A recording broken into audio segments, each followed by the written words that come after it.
Meus caros amigos e amigas, estamos começando a nossa live desta segunda-feira. É uma alegria poder encontrar com vocês mais uma vez. Boa noite a todos. E nós queremos hoje conversar sobre um assunto bastante importante. Nós estamos aí perto do dia de finados, ok? Então, gostaria de conversar um pouco sobre isso. Por que esta festa de finados? Por que a igreja quer que a gente pare um dia para pensar nos mortos? Queria falar um pouco sobre a questão das indulgências, que são muito importantes. A Semana das Almas, que vai do dia 1º de novembro até o dia 8, onde a gente ganha indulgências especiais para as almas do purgatório. E quero começar também a mostrar como é que surgiu na igreja esse dia de finados. Não é? E por que a igreja, então, como é que a igreja conduz isso hoje? Certo? Vamos rezar. Convido você para rezar comigo, invocar o Espírito Santo, para que a gente tenha aí um bom trabalho nesta noite. Em nome do Pai, e do Filho, e do Espírito Santo. Amém. Vinde, Espírito Santo, enchei os corações dos vossos fiéis e acendei neles o fogo do vosso amor. Enviai, Senhor, o teu Santo Espírito, e tudo será criado, e renovareis a face da terra. Oremos, ó Deus, que instruíste os corações dos vossos fiéis com a luz do Espírito Santo, fazei que nós apreciemos retamente todas as coisas segundo o mesmo Espírito e gozemos sempre da sua consolação por Cristo nosso Senhor. Amém. Invocando a intercessão de Nossa Senhora, para que interceda por nós nesta noite. Ave Maria, cheia de graça, o Senhor é convosco. Bendita sois vós entre as mulheres, e bendito é o fruto do vosso ventre, Jesus. Santa Maria, Mãe de Deus, rogai por nós, pecadores, agora e na hora de nossa morte. Amém. Glória ao Pai, ao Filho e ao Espírito Santo, como era no princípio, agora e sempre. Amém. São José, rogai por nós. Em nome do Pai, e do Filho e do Espírito Santo. Amém.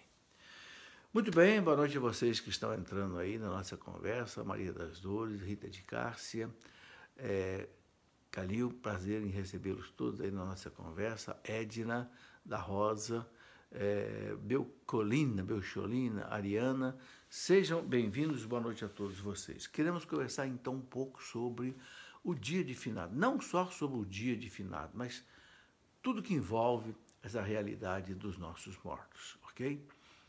O purgatório e todas as coisas que envolvem essa realidade. Convido a você a partilhar isso com outras pessoas, né? E também você pode mandar sua pergunta, tá? Hoje eu vou responder as perguntas sobre esse assunto. Pergunto sobre purgatório, pergunto sobre indulgências, pergunto sobre finados, enfim, tudo isso que, né, a igreja coloca para nós refletirmos nesse dia. Gostaria de começar, então, lembrando a você o seguinte: como é que surgiu essa festa de finados? Bom, primeiro que a igreja acredita que nós devemos rezar pelas almas dos mortos. E nós encontramos no livro de Macabeus, segundo livro de Macabeus, muito claro isso, capítulo 12, versículo 43 em diante. Lá no livro de Macabeus há uma passagem muito interessante. Foi mais ou menos por volta do ano 150 a.C., quando os gregos pagãos invadiram a Palestina, Jerusalém, e quiseram profanar a Terra Santa, né? Um rei chamado Antíoco Epífanes IV, que era lá descendente dos macedônios, né, de Alexandre Magno, ele queria impor aos judeus na Terra Santa o paganismo, chamado helenismo, e profanou o Templo de Jerusalém e tudo. Então surgiu aquela rebelião dos macabeus, né? E houve então muitos conflitos, muitas guerras entre os judeus e os gregos, aí, helenistas. Bom, numa dessas batalhas, Judas Macabeus percebeu que muitos judeus morreram porque traziam no pescoço um amuleto, ou seja, de certa forma, uma idolatria. E Judas percebeu que eles morreram por causa disso na batalha. Então, o que Judas fez? Mandou fazer uma coleta, mandou para Jerusalém, para que lá fizessem um culto para que Deus perdoasse os pecados desses que já tinham morrido. Então, o texto diz lá, 2 Macabeus, 12:46, diz assim: é coisa santa e salutar lembrar-se de orar pelos defuntos para que fiquem livres de seus pecados. Veja, isso está no Antigo Testamento já. E o Novo Testamento, né, também abraçou isto. Então nós encontramos, por exemplo, uma tradição muito bonita, né, que é a seguinte: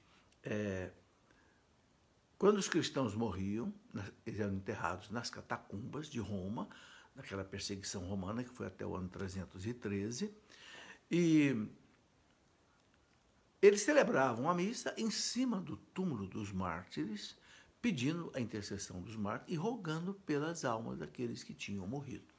Bom, então eu queria relembrar aqui como é que tudo isso então se transformou depois em festa litúrgica, né? Então, os dados que nós temos são que os primeiros vestígios de uma comemoração assim coletiva de todos os fiéis defuntos, como um dia, né, de finados, né, nós encontramos na Espanha, no século VII, né, na região também da Alemanha, na região chamada de Fulda, onde tinha um mosteiro muito importante de Fulda, também no século IX. Bom, agora o verdadeiro fundador, né, do dia de finados foi Santo Odilon, que era abade do mosteiro de Cluny, na França, um mosteiro lá por volta do século X, né, 9, 10, e que propagou rapidamente por toda a França, também pelos países nórdicos, ali os países do norte da Europa, e depois, entre os anos 1000 e 1009, isso foi se tornando uma jurisdição. Bem, na Itália já se encontrava no final do século XII a festa de finados, então a gente vê que é bastante antiga, e também em Roma no início aí de 1300. Né? Bom, foi escolhido o dia 2 de novembro, ok? Para ficar perto da comemoração de todos os santos. Então nós temos 3 dias aí que ficaram bem marcados. 31 de outubro celebravam a festa pagã do Halloween, né?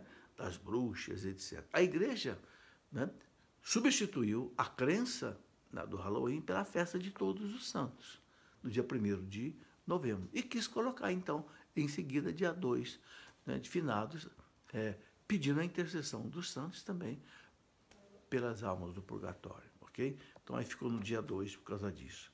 Então, nesse dia, a igreja autoriza que todo sacerdote possa celebrar 3 missas, porque o Código de Direito Canônico diz que o sacerdote deve celebrar apenas uma missa por dia. Para que o sacerdote possa celebrar mais de uma missa por dia, ele tem que ter uma autorização especial do bispo. E acontece muito.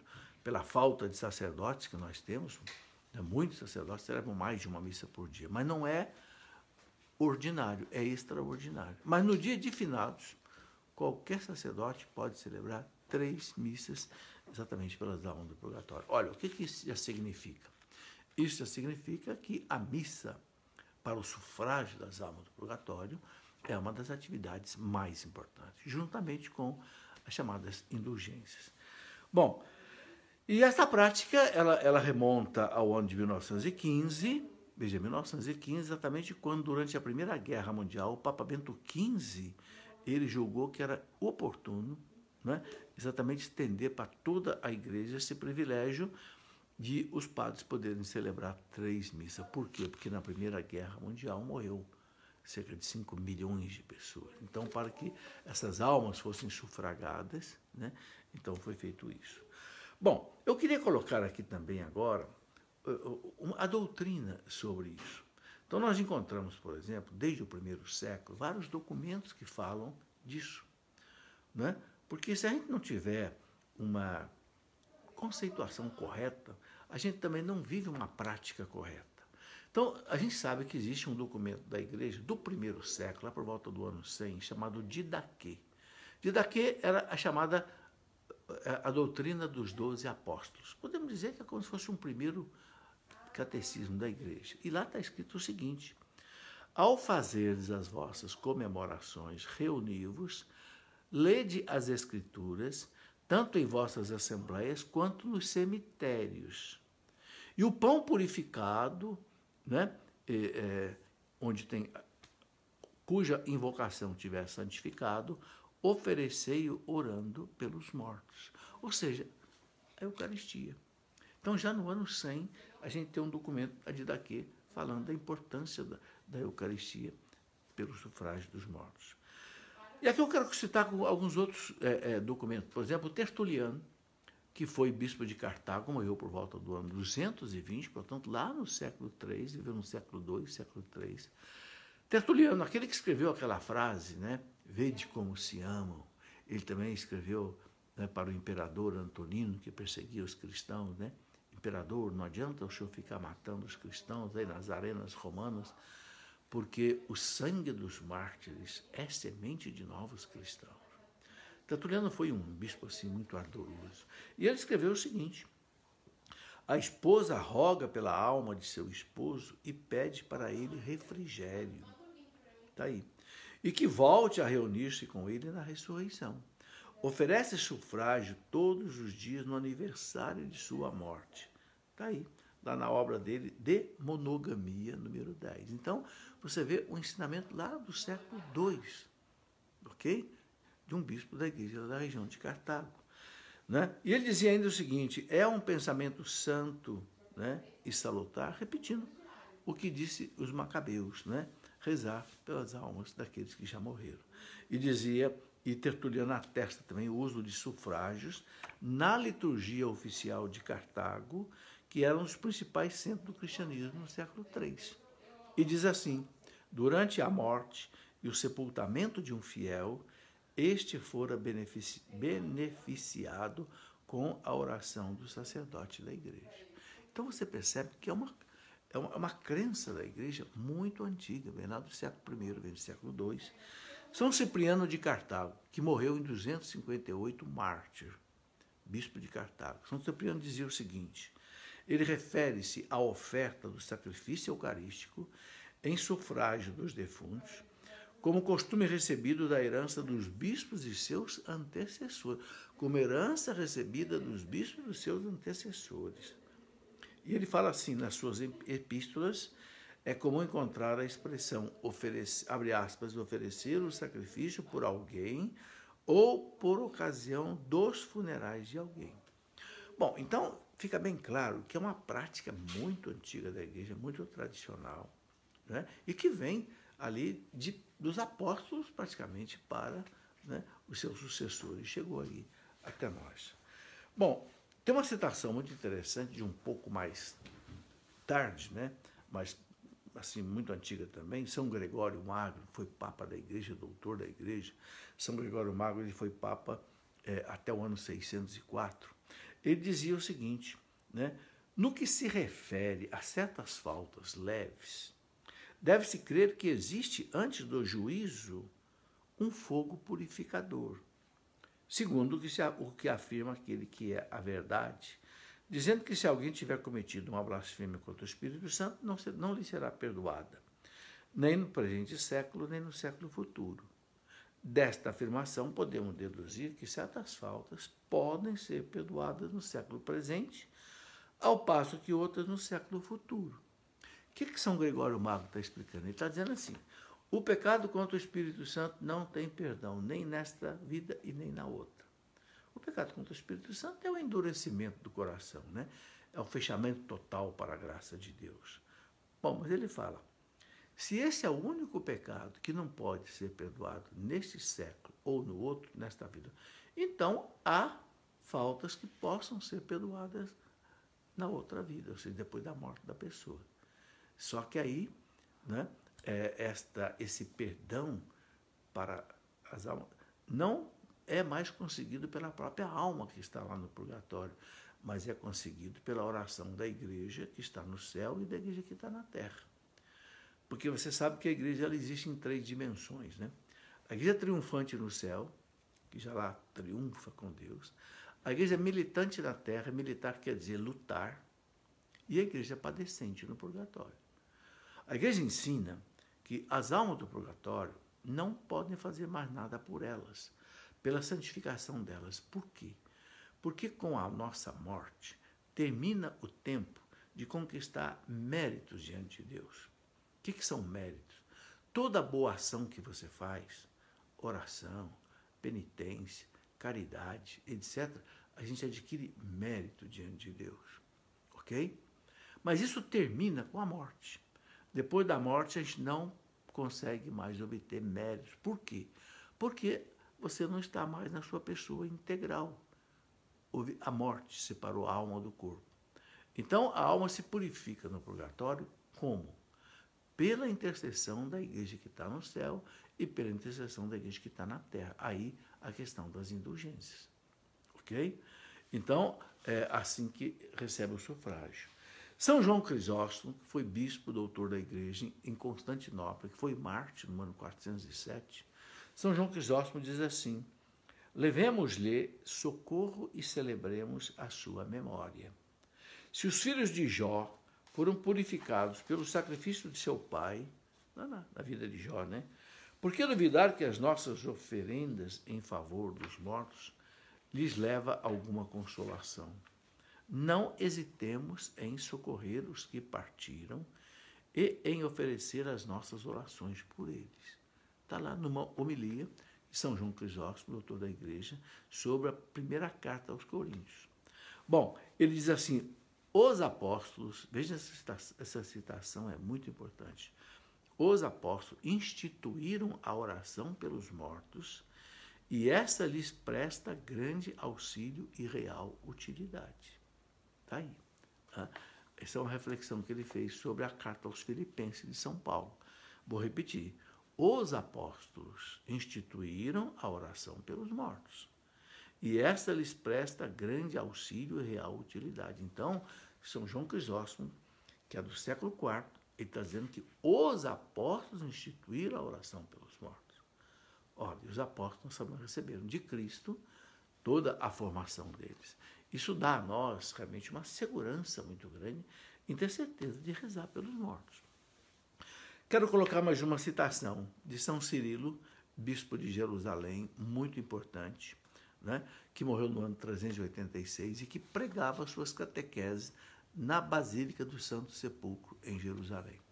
Muito bem, São Cirilo dizia assim: enfim, também rezamos pelos santos, padres e bispos e defuntos e por todos em geral, que entre nós viveram, crendo que este será o maior auxílio para aquelas almas. Porque quem reza, enquanto jaz diante de nós a santa e tremenda vítima, a Eucaristia, né, isso favorece as almas. E ele continua: da mesma forma, rezando nós a Deus pelos defuntos, ainda que pecadores, não lhe tecemos uma coroa, mas apresentamos Cristo morto pelos nossos pecados, procurando merecer e alcançar propiciação junto a Deus clemente, tanto por eles como por nós mesmos. Então, você vê que a tradição da igreja é recheada, né, de ensinamento nesse sentido. O valor, a importância da oração pelos mortos. E aqui eu queria lembrar uma coisa muito grande. É uma grande caridade. Como eu disse e quero repetir, que as almas não podem mais fazer nada por elas mesmas.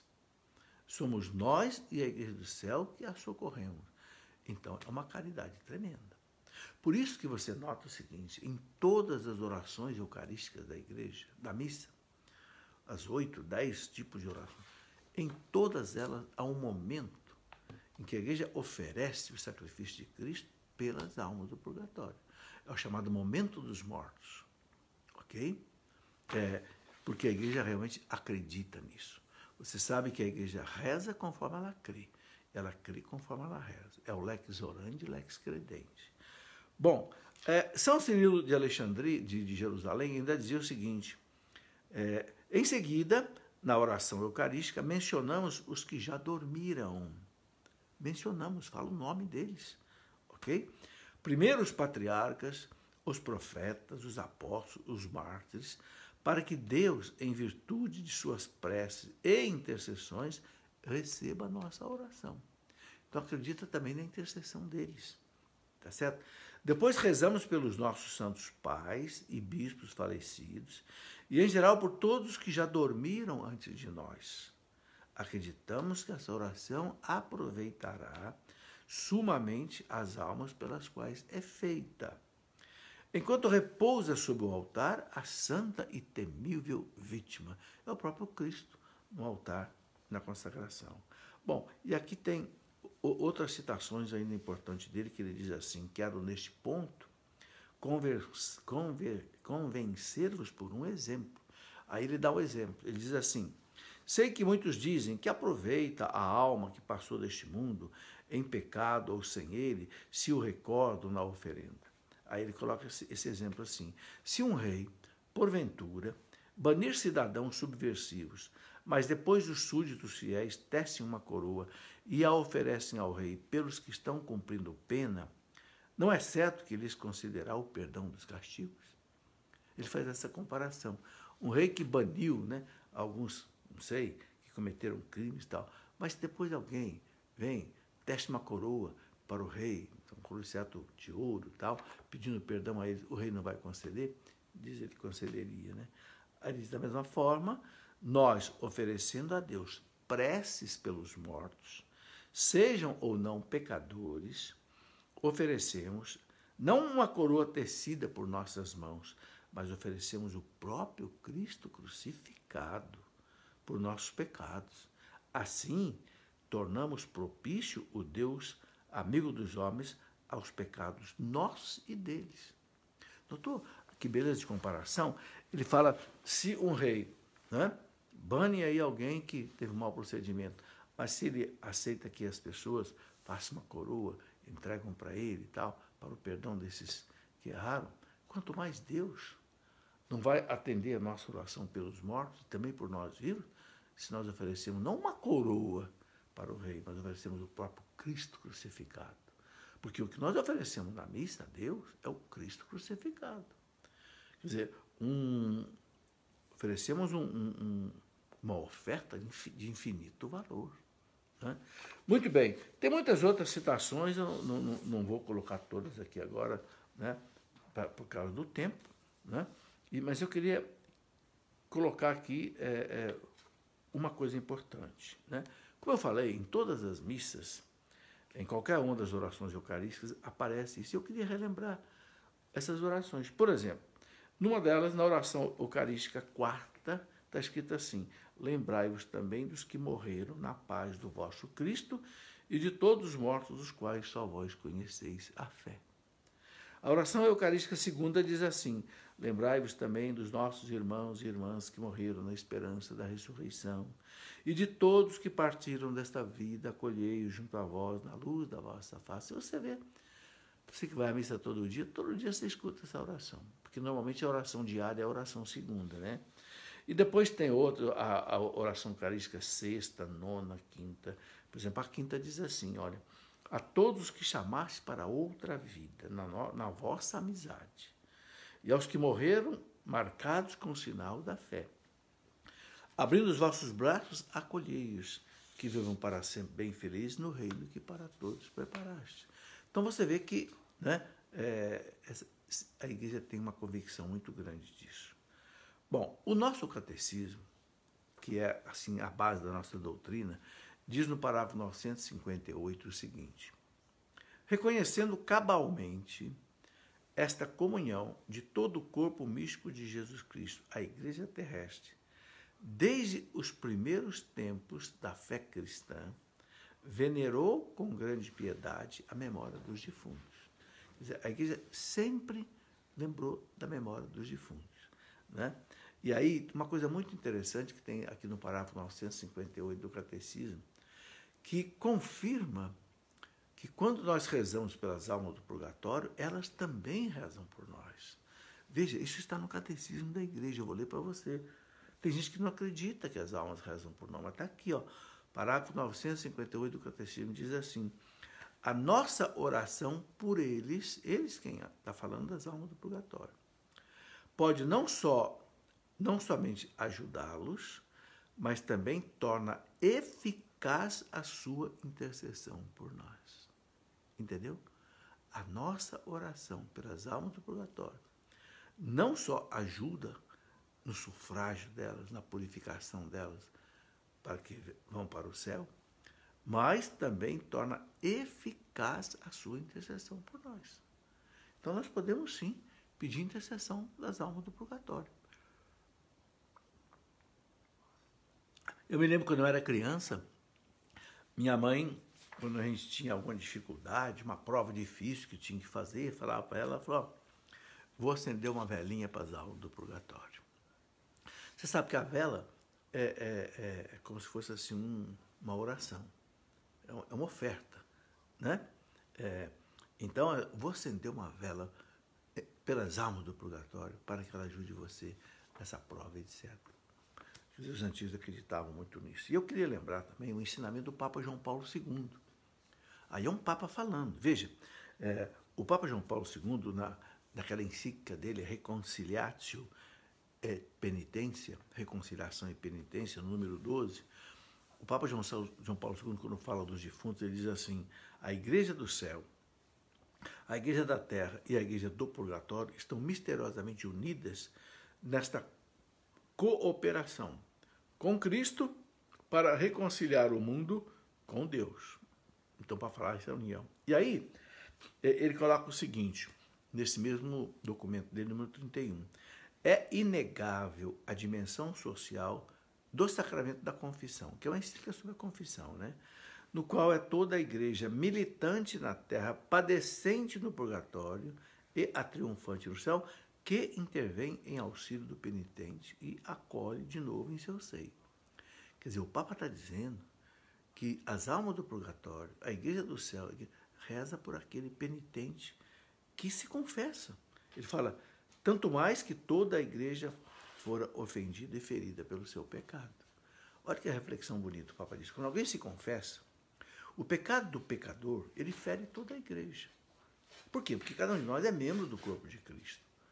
Quando a gente peca, a gente não ofende só a nós e a Deus, ofende a igreja. Então, a igreja toda, triunfante do céu, padecente da terra, padecente do purgatório e militante, reza por aquele pecador que se confessa naquele momento. Bonito isso, né? E aqui o Papa diz assim o seguinte, né? Essa citação ele colocou no dia 8 de novembro de 92, saiu inclusive no Observatório Romano, ele fala assim, numa misteriosa troca de dons, eles no purgatório intercedem por nós, e nós oferecemos por eles a nossa oração de sufrágio. Ou seja, um Papa está dizendo que as almas intercedem por nós quando nós intercedemos por elas.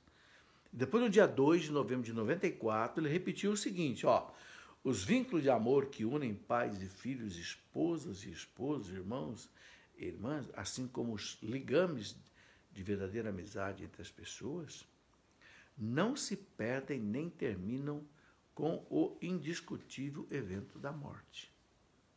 Os nossos defuntos continuam a viver não só porque os seus restos mortais repousam no cemitério e a sua recordação faz parte da nossa existência, mas, sobretudo, agora veja, porque as suas almas intercedem por nós junto de Deus. Está aí, meus irmãos. Outra vez o Papa João Paulo II coloca que as almas intercedem por nós junto de Deus, né? E ainda no dia 10 de novembro de 91, ele diz assim, olha, a tradição da igreja exortou sempre a rezar pelos mortos. O fundamento da oração de sufrágio encontra-se na comunhão do corpo místico. Por conseguinte, recomenda a visita aos cemitérios, o adorno dos sepulcros, olha aí, e o sufrágio, como testemunho de esperança confiante, apesar dos sofrimentos pela separação dos entes queridos, né?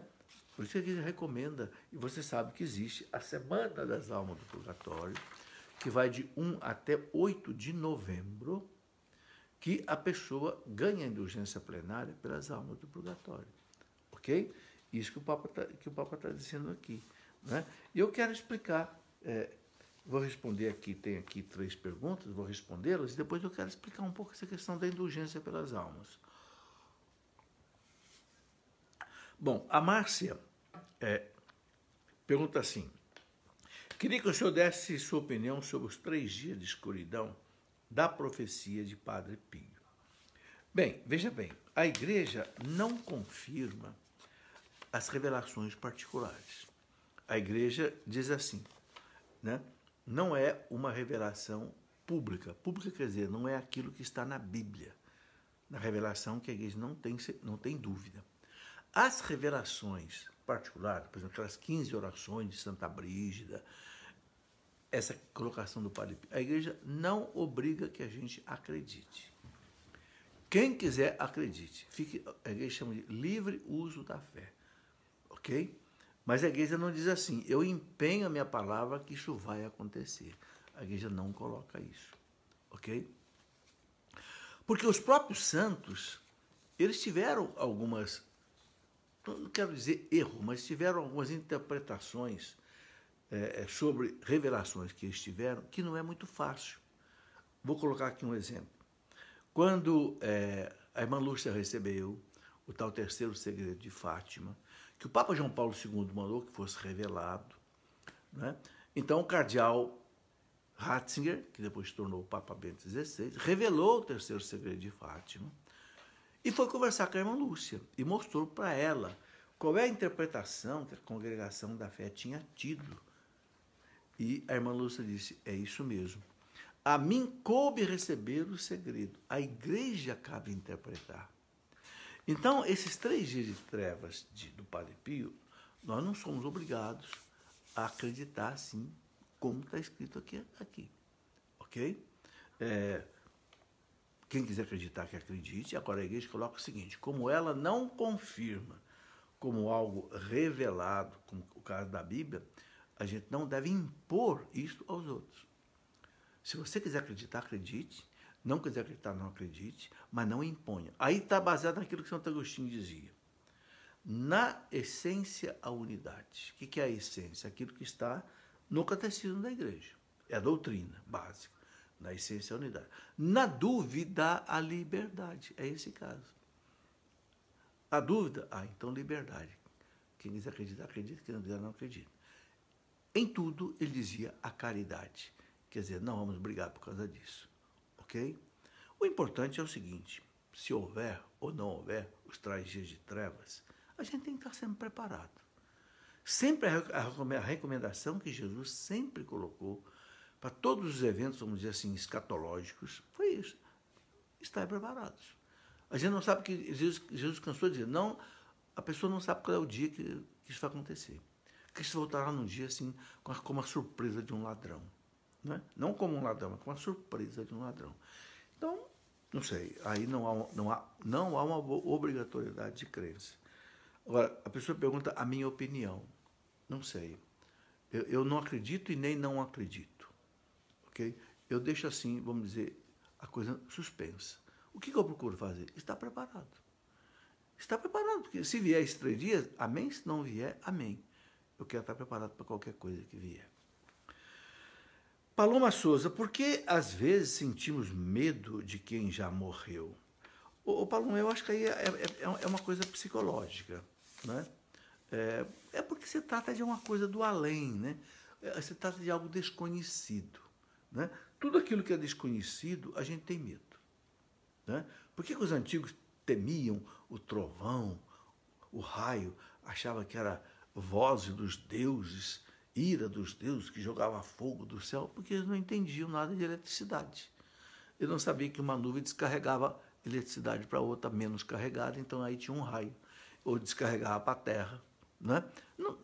A partir do momento que o homem passou a ter conhecimento da eletricidade, acabou o medo do raio e do trovão. Por quê? Porque ele pôde, inclusive, criar para-raio, criar defesa, etc. Bom, a questão de medo de alguém que já morreu é uma questão, eu creio assim, psicológica, pelo fato de ser algo desconhecido do além. Né? Agora, a igreja ensina que os mortos não fazem mal para ninguém. Raramente, Deus permite que uma alma se manifeste a alguém. Isso pode acontecer? Pode. Pode. Muitos santos tiveram visões de alma, muitos santos tiveram visões de almas que apareceram pedindo oração, etc, etc. Há muitos casos relatados na história dos santos. Não é algo corriqueiro, não é. Aí a igreja ensina, por que Deus às vezes pode permitir a aparição de uma alma? Com 2 objetivos. Primeiro, para mostrar para nós que existe a vida na eternidade, a vida depois dessa. Segundo, Deus pode permitir para que a alma peça orações pela sua alma. Ok? Então, há, por exemplo, uma tradição muito antiga que é as 30 missas de São Gregório. Não é? O que é isso? São Gregório ele foi um monge beneditino. Então conta lá a história que aconteceu o seguinte, um monge, né, quando ele morreu, beneditino, encontraram numa gaveta dele algumas moedas de ouro. O que era proibido, terminantemente proibido por São Bento. São Bento não deixava que ninguém tivesse nada. Então, esse monge morreu com esse pecado. Ele meio que guardou essas moedas para ele. Então, conta essa tradição que esse monge que faleceu apareceu, né, para um outro monge e pediu que rezasse por ele 30 missas para que ele saísse do purgatório. E aí rezaram as 30 missas por ele e depois do 30º dia ele apareceu de novo para o monge vivo e disse, estou saindo do purgatório. Então criou a tradição famosa das 30 missas aí, né, pelos falecidos. Então há essa tradição, mas não tenha medo dos mortos, né? Eu me lembro que meu pai contava uma história, disse que tinha um primo que brincava muito com ele, dizia, olha, se eu morrer na sua frente, eu vou puxar a sua perna, dormindo. E meu pai falou, rapaz, eu não tenho medo de você morto, não, eu tenho medo de você vivo. Vivo, acho que você pode fazer alguma coisa, mas morto, você não tenha medo. Os mortos, Deus é que conduz a vida deles. Fátima Costa, é verdade que devemos acender vela para as almas dentro de casa? Minha mãe dizia isso. Olha, eu acabei de dizer aqui que a minha mãe acendia uma vela em honra das almas do purgatório. A vela é algo votivo, né? A vela para nós tem um significado votivo, é assim, uma homenagem, é um voto que você faz, né? É uma manifestação assim, de apreço, né? Como se fosse uma reverência. Então, os antigos faziam muito isso. Agora, cuidado com vela acesa dentro de casa, hein? Às vezes acontece muito acidente. Não deixe vela acesa e você vai dormir. Não. Ao que você for dormir, apaga a vela. Porque de noite pode um vento bater, derrubar, etc. Cuidado com vela acesa. Fogo é um negócio muito perigoso. Muito bem. Aqui, Socorro Gonçalves pergunta o seguinte. Tem pessoas que dizem ver almas. É verdade? Bom, eu acabei de dizer aqui, Socorro, que eventualmente, raramente, Deus pode permitir. Agora, pode ser também uma coisa humana da pessoa, né? Não sei, o nosso cérebro é muito rico, não é? A gente sonha, por exemplo, com tantas coisas, porque essas coisas estão aonde? Estão no nosso inconsciente. Tudo que você sonha entrou na sua mente de alguma forma. Os santos diziam pelas janelas da alma. Quais são as janelas da alma? Os olhos, os ouvidos, a boca, o nariz e as mãos. Os 5 sentidos. Fica no inconsciente, de repente vem à tona. Sabe? Então, a gente pode ter visões durante o dia, mesmo acordado, sonhos, visões, tal, não sei o quê. Agora, é uma manifestação do além ou não? É difícil dizer, cada caso tem que ser analisado. O que nós não podemos fazer, que a igreja recomenda com muita clareza, nós não podemos fazer a evocação dos mortos. Chamar os mortos aqui, uma alma de alguém que já morreu, para trazer a nós notícia, trazer conhecimento, trazer informação. Não, isso a igreja pede que a gente não faça. Rita de Cássia, uma pessoa que reza pelas almas durante toda a sua vida, recebe algum benefício para a sua alma quando ela morre? Opa, não tenha dúvida. Se você reza continuamente pelas almas do purgatório, você pode ter certeza que as almas que você conseguir tirar do purgatório para o céu, essas almas vão rezar para você, né? Minha mãe dizia o seguinte, minha mãe era muito devota das almas do purgatório, ela dizia que, citando Santa Teresinha, não sei onde é que ela leu isso em Santa Teresinha, que uma alma que você leva para o céu, depois essa alma, né, tira você do purgatório e leva para o céu também. Quer dizer, há uma lógica nisso, né? Há uma lógica. Muito bem. Maria de Brotas Aguiar, as pessoas nos ouvem depois de sua morte? Ouvem.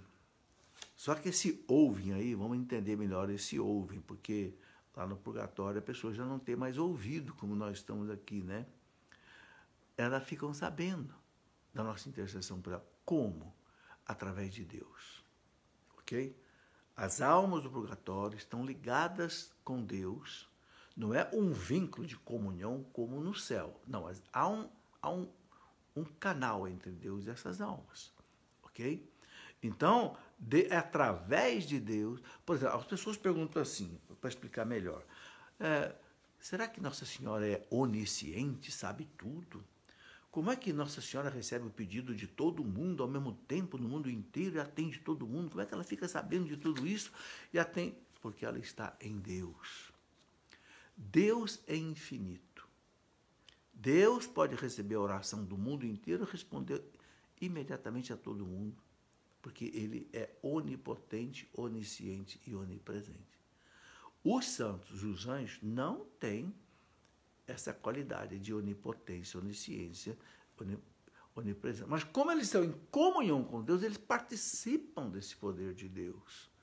Ou seja, através de Deus é que os santos, os anjos, a Virgem Maria e também as almas recebem os nossos pedidos. E através de Deus nos respondem. Ok? E na eternidade não existe mais o tempo, você sabe. Então, por que no mesmo instante Nossa Senhora pode atender a todos os pedidos do mundo ao mesmo instante? Porque não existe mais a realidade tempo na eternidade. Eu vou explicar. Aqui nesse mundo, se você quiser atender 10 pessoas, você vai gastar um tempo.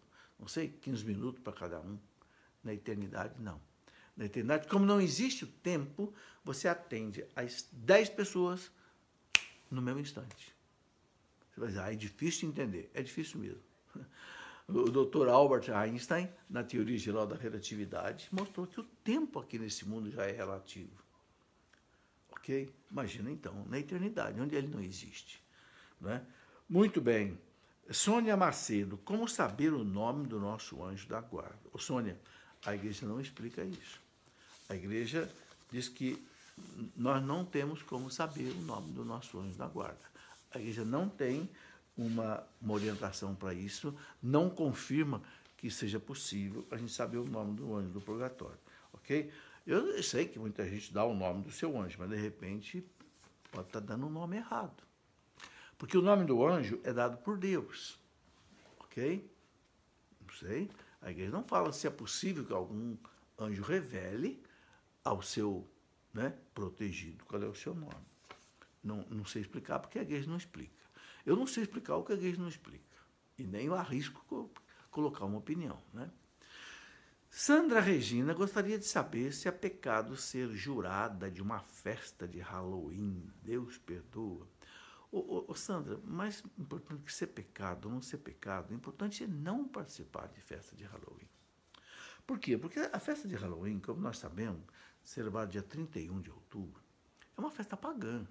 Veio lá dos celtas, né, aqueles bárbaros da região da Inglaterra, que eles acreditavam, né, que os mortos apareciam dia 31, então faziam aquelas figuras todas feias para espantar essas almas, esses espíritos e tal, e aí cultivavam também a realidade de bruxas, etc. Quer dizer, superstições. Né? E a gente sabe que o mal usa essas coisas. Por quê? Porque é um pecado contra o primeiro mandamento da lei de Deus. Toda vez que a gente acredita em superstições, né, crendices, etc., a gente está ferindo o primeiro mandamento, que é amar a Deus sobre todas as coisas, ou seja, não buscar nada fora de Deus. Ok? E aí São Paulo explica o seguinte, todo culto que não é prestado a Deus, quem recebe é o mal. Está lá na carta de São Paulo aos Coríntios, capítulo 10. Então, a gente mexer, praticar, mesmo assim, a nível de folclore, né, a igreja recomenda que não. Né? Inclusive os padres exorcistas, inclusive, recomendam que não se participe de comemorações desse jeito. Então, penso que isso seja o mais importante. Ok? Já me perguntaram, mas meu filho está numa escola, a escola faz tal, o que eu vou fazer?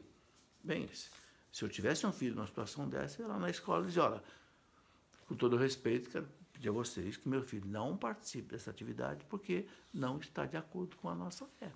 ok? E dentro da liberdade de religião, da liberdade de consciência, a pessoa tem que ser respeitada, né? Muito bem. Aparecida Fraioli, em que lugar na Bíblia diz que as almas podem interceder por nós? Minha filha faleceu e eu nunca consegui pedir para ela interceder por nossa família. Quero muito acreditar nisso. Bom, no livro de Macabeus, existe citação que eu vou colocar aqui. Eu já coloquei toda a fundamentação da tradição da igreja sobre isto, né? Sobre a intercessão. Agora, no livro de Macabeus, existe uma passagem muito interessante. Eu não marquei essa passagem aqui agora, não sei se eu vou conseguir achar essa passagem aqui agora, mas, não, achei, está aqui, olha.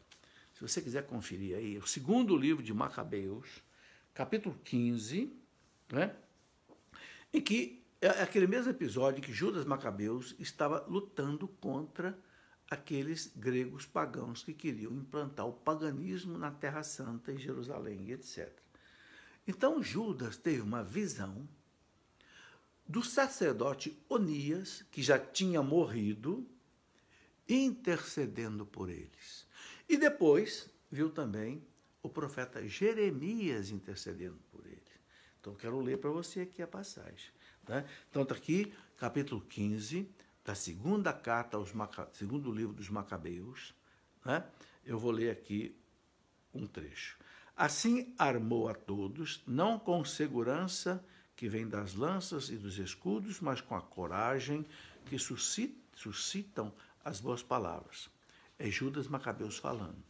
Narrou-lhes ainda uma visão digna de fé. Né? Ele diz assim, uma espécie de visão que os cumulou de alegria. Eis o que vira, o que Judas Macabeus viu. Onias, que foi sumo sacerdote, já tinha morrido,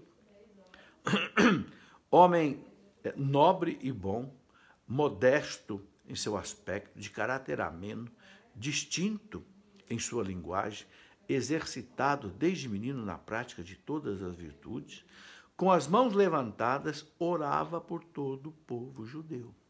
Então está aí, Judas teve essa visão, e essa visão fortaleceu o povo no combate. Ele viu o sacerdote Onias, de mãos levantadas, orando pelo povo de Deus. Versículo 13. Em seguida, havia aparecido do mesmo modo um homem com os cabelos todos brancos, de aparência muito venerável, e nimbado por uma admirável e magnífica majestade. Então, tomando a palavra, disse-lhe Onias, eis o amigo de seus irmãos, aquele que reza muito pelo povo e pela cidade santa, Jeremias, o profeta de Deus. E Jeremias, estendendo a mão, entregou a Judas uma espada de ouro, e ao dar-lhe disse, toma esta santa espada que Deus te concede e com a qual esmagarás os inimigos. Bom, então, é uma palavra do Antigo Testamento da Bíblia, mostrando que Onias, que já tinha morrido, rezava ali pelos judeus. E Jeremias também. Ok? Não fala ali se Jeremias e Onias estavam no céu ou estavam no purgatório. Fala que intercede. Ok? Então, a igreja que recebeu de Jesus o dom da infalibilidade para ensinar, aí é importante nós acreditarmos nisso. Na Santa Ceia, Jesus colocou para os discípulos o seguinte, né? João, capítulo 16, versículo 13. 12, 13. João 16, 12, 13. Jesus colocou para os apóstolos. Eu ainda tenho muitas coisas para ensinar para vocês, mas vocês não estão preparados para ouvir agora. Mas quando vier o Paráclito, o Espírito da verdade, ensinar-vos-á toda a verdade. O Espírito Santo ensinar-vos-á, quer dizer, no futuro, toda a verdade. Então, quando a igreja ensina alguma coisa para nós, que os mortos intercedem por nós, nós por eles, o céu por eles, a igreja está sendo assistida pelo Espírito Santo, que ensinar-vos-á toda a verdade. Por isso que a igreja acredita que ela tem a infalibilidade, ou seja, não erra, quando ela ensina a doutrina. Não tem nada a ver com o pecado. Ah, mas tem padre que é pecador, tem bispo que é pecador, tem papa que pecou. Isso é outra história. Entenda que infalibilidade de doutrina não quer dizer impecabilidade. Mesmo com os pecados do clero, a doutrina da igreja tem uma assistência do Espírito Santo. Isso é claro, é fácil de você ver. Essa igreja que tem 2000 anos nunca mudou nada no credo. Nunca um papa cancelou um ensinamento doutrinário de um papa anterior. Nunca um concílio ecumênico cancelou um ensinamento doutrinário de um concílio anterior. Né? Então, fica isso aí bastante claro. Bom, eu queria também colocar aqui o seguinte. Do dia 1º de novembro até o dia 8, está no Manual das Indulgências o seguinte: é a semana de indulgência pelas almas. O que é a indulgência? Eu escrevi um livro, quero mostrar aqui, quem quiser aprofundar depois pode fazer com mais calma. O que são as indulgências? É uma coisa maravilhosa. O Papa Paulo VI, né, o Santo Padre Paulo VI, foi canonizado agora, né, ele escreveu o chamado Manual das Indulgências em 1967. E eu coloco nesse livro aí das indulgências as orientações do Papa, as explicações do Papa. Né? Então, para a gente entender o que é indulgência, temos que entender duas coisas. Primeiro, quando alguém comete um pecado, né, acontecem duas coisas: a chamada culpa e a chamada pena. O que é a culpa? A culpa é aquela ofensa a Deus, que é perdoada principalmente na confissão. Ou se é uma culpa leve, pelo arrependimento simples. Né? Mas um pecado grave, pela confissão, você apaga a culpa. Ou seja, a ofensa que o pecado fez à majestade infinita de Deus. Como Cristo ofereceu um sacrifício a Deus de valor infinito, então a culpa fica apagada. Mas fica a chamada pena do pecado. O que é a pena? É o mal que o pecado deixou. A consequência que o pecado deixou. Que consequência é essa? Primeiro, eu fiquei menos santo. Porque se eu pequei, fiquei menos santo. Segundo, o meu pecado pode ter feito mal para alguém. Não sei se eu roubei, se eu difamei alguém, se eu cometi um pecado contra a castidade que fere o corpo de Cristo, porque eu sou membro do corpo de Cristo, membro da igreja. Então ficou um mal. Então esse mal precisa ser reparado. Porque Deus é misericordioso, mas Deus é justo. Errou, tem que consertar o erro. Então aí é a pena. Então esta pena, devido ao pecado que já foi perdoado na confissão, essa pena que ficou, ela pode ser apagada ou nesta vida, com as orações que eu faço, com as penitências que eu faço, com a caridade que eu faço, apaga essa pena devido ao pecado. Mas se eu morro e não apaguei todas essas penas, então a igreja ensina o seguinte: eu posso completar isso no purgatório. Então, o purgatório é o estado da alma. Veja que não é um lugar, né? Porque alma é espírito, e espírito não ocupa espaço. Então, o purgatório não é um lugar, é um espaço. Então, ali a alma vai se purificar. Só que, como eu já expliquei, ela não pode mais fazer nada por ela, porque com a morte se encerra o tempo de conquistar méritos diante de Deus, justificativas. Então, a igreja da terra reza por ela, e a igreja do céu reza por ela. Então, aqui estão as indulgências. Então, o Papa, que é a única pessoa que pode autorizar indulgências, né, o Papa Paulo VI colocou no Manual das Indulgências 70 orações indulgenciadas. Eu coloco aqui nesse livro que são as indulgências. Vou mostrar aqui rapidamente para você o capítulo Obras e Orações Indulgenciadas.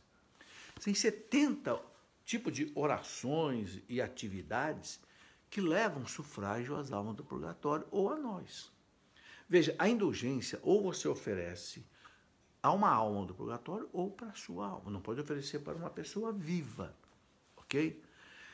Bem, tem dois tipos de indulgência, uma chamada parcial, outra plenária. A indulgência parcial cancela parte da pena, ou da minha alma, ou da alma de alguém que já morreu, a quem eu ofereço.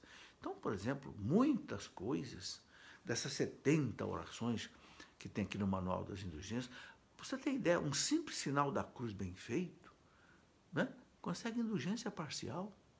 A oração do credo e muitas orações.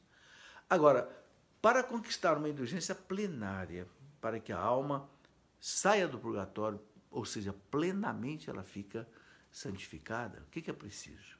Bom, isso pode ser feito uma vez por dia, onde é preciso o quê? Uma confissão bem feita, participar da Eucaristia, comungar, rezar pelo Papa, pelo menos um Pai Nosso, uma Ave Maria e um Glória, e depois fazer uma quarta condição, que você pode escolher entre 4 atividades diferentes. Você pode, por exemplo, rezar um terço em família, diante de um oratório. Isso tudo está no Manual das Indulgências. Ou então fazer a Via Sacra na igreja, ou então você fazer meia hora de oração com a Bíblia meditada, ou a chamada Lectio Divina, ou então você fazer meia hora de adoração ao Santíssimo. Então, se você faz isso, a confissão bem feita, a Eucaristia, rezou pelo Papa, e fez uma dessas 4 atividades, uma delas, não é todas, você pode, naquele dia, oferecer para as almas do purgatório. Ok?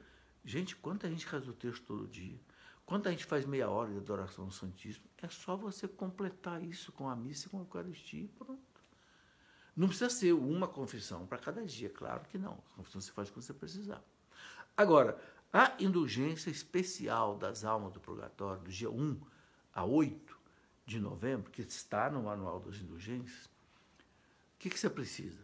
Fazer a confissão, uma confissão, ir à missa todo dia, dos 8 dias, e ir rezar pelo Papa, sempre rezar pelo Papa, o Pai Nosso, a Maria e o Glória, e você ir ao cemitério e oferecer a uma alma do cemitério aquilo que a indulgência que você quer oferecer a ela. Ok? Isso chama Semana das Almas. Está aqui no Manual das Indulgências que eu coloco o que é mais importante dele nesse livro. Quem quiser aprofundar a questão do purgatório, eu escrevi um livro, O que a Igreja Ensina. O que a Igreja ensina, nada da minha cabeça. O que é o purgatório? Qual é a base bíblica do purgatório? Quais são as citações da Bíblia que falam do purgatório? E outras coisas mais. E tenho um livro, O Cristão Diante da Morte. Esse livro aqui, você vai ver tudo o que a Igreja ensina sobre o que vem depois da morte. Muita gente me pergunta o que vem depois da morte. Então tem juízo particular, juízo final, questão do céu, do inferno, do purgatório, da segunda vinda de Cristo, da parousia. Então, todas essas coisas que a teologia chama de escatologia, eu coloquei nesse livro, O Cristão Diante da Morte, como, inclusive, encarar a morte, como se preparar para a morte e tudo mais. Bom, já estamos aí no finalzinho do nosso programa. Rapidamente eu vou responder aqui mais 3 perguntas. Vou responder rápido porque estamos com o tempo adiantado. Se eu dedicar, é a pergunta do Mateus Romero, se eu dedicar indulgência para uma alma e ela já estiver no céu ou no inferno, a indulgência vai para outra alma, certamente, Mateus, Deus não perde a oração nossa, ok? Sem dúvida, Deus vai transferir esse mérito para alguma alma. Plínio Lima, há relato de algum santo canonizado que tenha passado pelo purgatório? Eu não me lembro assim de cabeça, Plínio, mas não é impossível que algum santo tenha passado pelo purgatório. Não é, eu tenho a impressão que certamente tem santo que passou pelo purgatório, pelo estado de purificação. Não há dúvida que deve existir. Não sei dizer assim de cabeça agora. Vanderlei Cordeiro, explique o que é a indulgência plenária. Bom, acabei de explicar, Vanderlei. Quem tiver mais dúvida, nesse livro, o que são as indulgências, eu explico tudo, ok? E quem quiser conhecer esses livros, nós temos aí pela editora Cleofas, loja.cleofas.com.br, loja.cleofas.com.br, você pode aí adquirir esses livros, ok? Eu recebi aqui muitas perguntas, a pessoa que está me ajudando me explicou, infelizmente não deu tempo de responder todas, né? Mas fica aí, quem sabe a gente pode fazer depois ainda um outro programa respondendo mais algumas perguntas, ok? Muito obrigado a vocês que nos acompanharam até agora. Deus lhes dê uma boa noite com Deus. Em nome do Pai, e do Filho, e do Espírito Santo.